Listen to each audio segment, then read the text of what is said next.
तो शिव पुराण के अनुसार 12 ज्योतिर्लिंगों के भाग 2 में आपका स्वागत है। नंबर 4 है श्री ओंकारेश्वर श्री ममलेश्वर। यह ज्योतिर्लिंग मध्य प्रदेश में पवित्र नर्मदा नदी के तट पर स्थित है। इस स्थान पर नर्मदा की 2 धाराओं में विभक्त हो जाने से बीच में एक टापू सा बन गया है। इस टापू को मंदाता पर्वत या शिवपुरी कहते हैं। नदी की एक धारा इस पर्वत के उत्तर और दूसरी दक्षिण होकर बहती है। दक्षिण वाली धारा ही मुख्य धारा मानी जाती है। इसी मंदाता पर्वत पर श्री ओंकारेश्वर ज्योतिर्लिंग का मंदिर स्थित है। पूर्व काल में महाराज मंदाता ने इसी पर्वत पर अपनी तपस्या से भगवान शिव को प्रसन्न किया था। इसी से इस पर्वत का नाम मंदाता पर्वत कहा जाने लगा। इस ज्योतिर्लिंग मंदिर के भीतर 2 कोठरियों से होकर जाना पड़ता है। भीतर अंधेरा रहने के कारण यहाँ निरंतर प्रकाश जलता रहता है। ओंकारेश्वर लिंग मनुष्य निर्मित नहीं है, स्वयं प्रकृति ने इसका निर्माण किया है। इसके चारों ओर हमेशा जल भरा रहता है। संपूर्ण मंदाता पर्वत ही भगवान शिव का रूप माना जाता है। इसी कारण इसे शिवपुरी भी कहते हैं। लोग भक्तिपूर्वक इसकी परिक्रमा करते हैं। कार्तिकी पूर्णिमा के दिन यहाँ बहुत भारी मेला लगता है।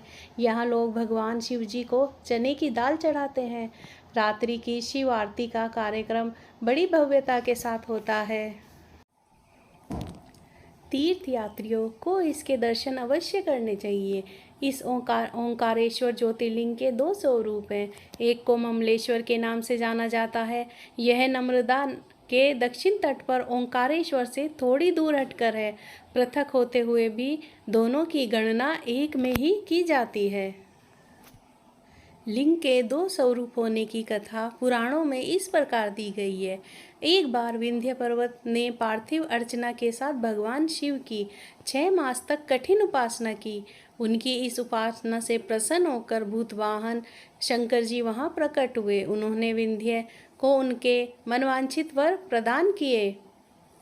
विंध्याचल की इस वर प्राप्ति के अवसर पर वहाँ बहुत से ऋषिगण और मुनि भी पधारे। उनकी प्रार्थना पर शिवजी ने अपने ओंकारेश्वर नामक लिंग के 2 भाग किए। एक का नाम ओंकारेश्वर और दूसरे का नाम अमलेश्वर पड़ा।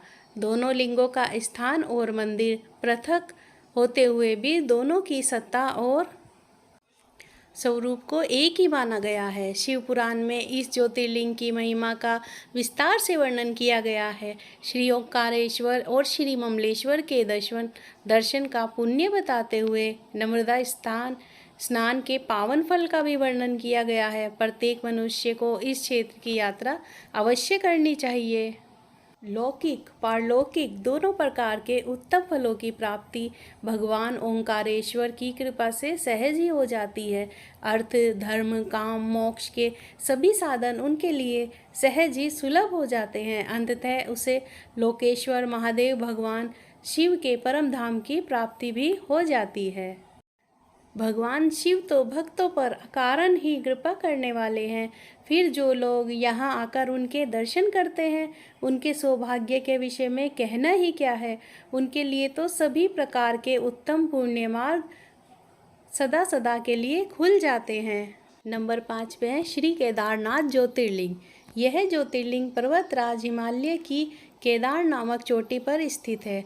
पुराणों एवं शास्त्रों में श्री केदारेश्वर ज्योतिर्लिंग की महिमा का वर्णन बारंबार किया गया है। यहाँ की प्राकृतिक शोभा देखते ही बनती है।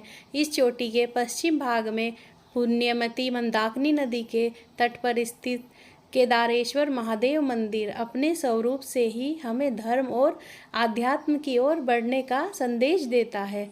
चोटी के पूर्व में अलकनंदा के सुरम्य तट पर बद्रीनाथ का परम प्रसिद्ध मंदिर है। अलकनंदा और मंदाकिनी ये दोनों नदियाँ नीचे रुद्रप्रयाग में आकर मिल जाती हैं। दोनों नदियों की यह संयुक्त धारा और नीचे आकर देवप्रयाग में आकर भागीरथी गंगा से मिल जाती है। इस प्रकार परम पावन गंगा जी में स्नान करने वालों को भी श्री केदारेश्वर और बद्रीनाथ के चरणों को धोने वाले जल का स्पर्श सुलभ हो जाता है। इस अति पवित्र पुण्य फलदायी ज्योतिर्लिंग की स्थापना के विषय में पुराणों में यह कथा वर्णित है। अनंत रत्नों के जनक, अतिशय पवित्र तपस्वियों, ऋषियों, सिद्धों, देवताओं की निवास भूमि पर्वतराज हिमालय के केदार नामक अत्यंत शोभाशाली शृंग पर महातपस्वी श्री नर और नारायण ने बहुत वर्षों तक भगवान शिव को प्रसन्न करने के लिए बड़ी कठिन तपस्या की। कई हजार वर्षों तक वे निराहार रहकर एक पैर पर खड़े होकर शिव नाम का जप करते रहे। इस तपस्या में सारे लोकों में उनकी चर्चा होने लगी। देवता, ऋषि मुनि, यक्ष, गंधर्व सभी उनकी साधना और संयम की प्रशंसा करने लगे। चराचर के पितामह ब्रह्मा जी और सबका पालन पोषण करने वाले भगवान विष्णु भी महातपस्वी नर नारायण के तप की भूरी भूरी प्रशंसा करने लगे। अंत में भगवान शंकर जी भी उनकी उस कठिन साधना से प्रसन्न हो उठे। उन्होंने प्रत्यक्ष प्रकट होकर उन दोनों ऋषियों को दर्शन दिए। नर और नारायण ने भगवान भोलेनाथ के दर्शन से भाव विवल होकर, आनंद विभोर होकर बहुत प्रकार की पवित्र स्तुतियों और मंत्रों से उनकी पूजा अर्चना की। भगवान शिव जी ने अत्यंत प्रसन्न होकर उनसे वर मांगने को कहा। भगवान शिव की बात सुनकर दोनों ऋषियों ने उनसे कहा, देवाधिदेव महादेव, यदि आप हम पर प्रसन्न हैं तो भक्तों के कल्याण हेतु आप सदा सर्वदा के लिए अपने स्वरूप को यहीं स्थापित करने की कृपा करें।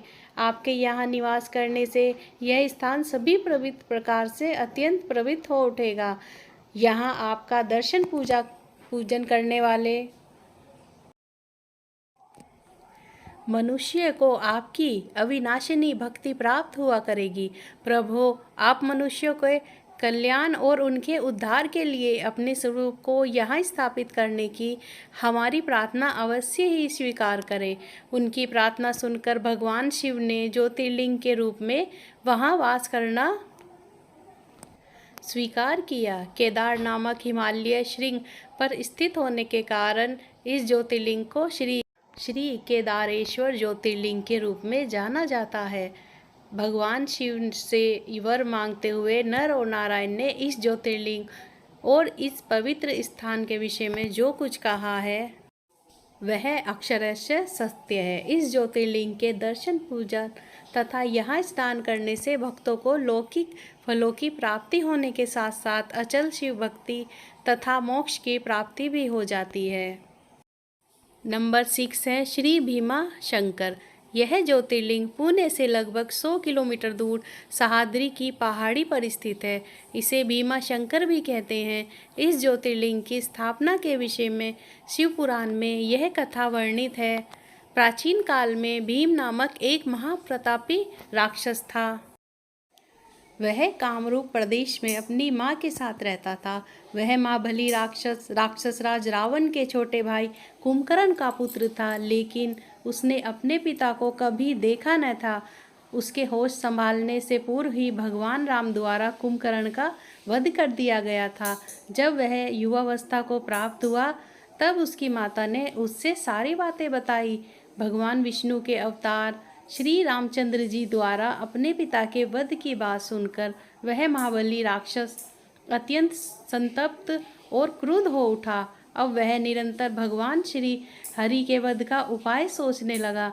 उसने अपने अभीष्ट की प्राप्ति के लिए 1000 वर्ष तक कठिन तपस्या की। उसकी तपस्या से प्रसन्न होकर ब्रह्मा जी ने उसे लोक विजय होने का वर दे दिया। अब तो वह राक्षस ब्रह्मा जी के उस वर के प्रभाव से सारे प्राणियों को पीड़ित करने लगा। उसने देवलोक पर आक्रमण करके इंद्र आदि सारे देवताओं को वहां से निकाल दिया। पूरे देवलोक पर अब भीम का अधिकार हो गया। इसके बाद उसने भगवान श्री हरि को भी युद्ध में परास्त किया। श्री हरि को पराजित करने के पश्चात उसने कामरूप के परम शिवभक्त राजा सुदक्षिण पर आक्रमण करके उन्हें मंत्रियों, अनुचरों सहित बंदी बना लिया। इस प्रकार धीरे धीरे उसने सारे लोगों पर अपना अधिकार जमा लिया। उसके अत्याचार से वेदों, पुराणों, शास्त्रों और स्मृतियों का सर्वस्त्र एकदम लोप हो गया। वह किसी को कोई भी धार्मिक कृत्य नहीं करने देता था। इस प्रकार यज्ञ, दान, तप, स्वाध्याय आदि के सारे काम एकदम रुक गए। भीम के अत्याचार की भीषणता से घबराकर ऋषि मुनि और देवगण भगवान शिव की शरण में गए और उनसे अपना तथा अन्य सारे प्राणियों का दुख कहा। उनकी प्रार्थना सुनकर भगवान शिव ने कहा, मैं शीघ्र ही उस अत्याचारी राक्षस का संहार करूंगा। उसने मेरे प्रिय भक्त कामरूप नरेश सुदक्षिण को भी सेवकों सहित बंदी बना लिया है। अब अत्याचारी असुर और अधिक जीवित रहने का अधिकारी नहीं है। उन्हें ऐसा करते देख क्रोधोन्मत्त हो राक्षस भीम ने अपनी तलवार से उस पार्थिव शिवलिंग पर प्रहार किया, किंतु उसकी तलवार का स्पर्श उस लिंग से हो भी नहीं पाया कि उसके भीतर से साक्षात शंकर जी वहाँ प्रकट हो गए। उन्होंने अपनी हुंकार मात्र से ही उस राक्षस को जलाकर वहीं भस्म कर दिया। भगवान शिव जी का यह अद्भुत कृत्य देखकर सारे ऋषि मुनि और देवगण वहाँ एक होकर उनकी स्तुति करने लगे। उन लोगों ने भगवान शिव से प्रार्थना की कि हे महादेव, आप लोक कल्याणार्थ अब सदा के लिए यही निवास करें। यह क्षेत्र शास्त्रों में अपवित्र बताया गया है। आपके निवास से यह परम पवित्र पुण्य क्षेत्र बन जाएगा। भगवान शिव ने सबकी यह प्रार्थना स्वीकार कर ली। वहाँ वह ज्योतिर्लिंग के रूप में सदा के लिए निवास करने लगे। उनका यह ज्योतिर्लिंग भीमेश्वर के नाम से विख्यात हुआ।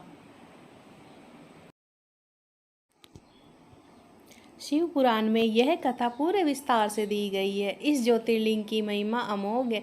इसके दर्शन का फल कभी व्यर्थ नहीं जाता। भक्तों की सभी मनोकामनाएं यहाँ आकर पूर्ण हो जाती हैं। दोस्तों, अगर आपको ये जानकारी अच्छी लगी हो तो लाइक, शेयर एंड सब्सक्राइब ज़रूर करें। धन्यवाद।